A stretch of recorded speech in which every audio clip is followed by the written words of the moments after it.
சட்டவிரோதமாக மது விற்பனை, கூடுதல் விலைக்கு கட்டிங் மது.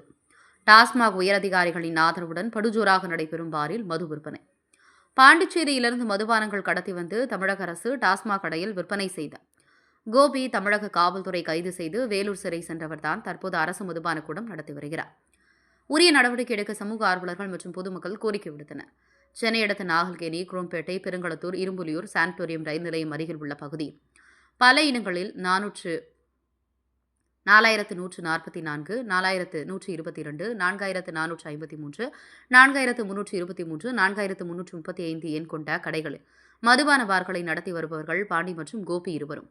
மாமன் மச்சான் இவர்கள் மதுபான பாரில் சட்டவிரோத விற்பனை, மேலும் பாரில் விதிமுறைகளை மீறி உள்ளே சமைப்பது, மது வகைகளை பதுக்கியும் இரவு நேரங்களில் விற்பனை செய்வதுமான விதிமீறலில் ஈடுபட்டு வருகிறார். இதுகுறித்து டாஸ்மாக் நிர்வாகம் எவ்வித நடவடிக்கையும் எடுக்காமல் இருக்க டாஸ்மாக் அதிகாரிகளுக்கு கொடுக்க வேண்டிய கமிஷன் தொகையை வழங்கி வருவதாக கூறுகின்றனர்.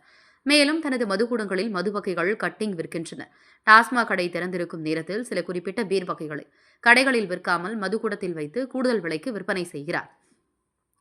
இதனை யாரும் கண்டும் காணாமல் இருக்க பத்திரிகையாளர்கள், காவல்துறை, டாஸ்மாக் அதிகாரிகள் என அனைத்து தரப்பினருக்கும் சன்மானம் வழங்குவதாக கூறப்படுகிறது. பார் உரிமத்தில் தின்பண்டம் விற்க மட்டுமே அனுமதி இருக்கும் நிலையில் எப்படி சமையல் எரிவாயு வைத்து சைடி செய்து விற்பனை செய்கிறார்? அப்பட்டமாக விதிமீறலில் ஈடுபடுவது ஆய்வு செய்தால் வெட்ட வெளிச்சமாகும்.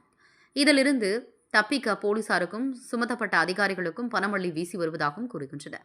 மேலும் கோபி, குரோம்பேட்டை பகுதியில் செயல்பட்டு வரும் மதுபான பாரில் பாண்டிச்சேரியில் மது வகைகளை கடத்தி வந்து விற்பனை செய்த வழக்கில் வேலூர் சிறையில் 6 மாதம் சிறையில் இருந்தவர் என்பது குறிப்பிடத்தக்கது. மேலும் இருவரும் சட்டவிரோத செயலில் ஈடுபட்டு வருவதாக கூறப்படுகிறது. மேலும் விதிமீறலில் ஈடுபடும் பார்களுக்கு சீல் வைத்து பார்கள் உரிமத்தை ரத்து செய்து சட்டவிரோத மது விற்பனையில் ஈடுபடும் பாண்டி மற்றும் கோபி, மாமன் மச்சான் இருவர் மீதும் உரிய சட்ட நடவடிக்கை எடுக்க வேண்டும் என சமூக ஆர்வலர்கள் பலரும் கோரிக்கை முன்வைக்கின்றனர்.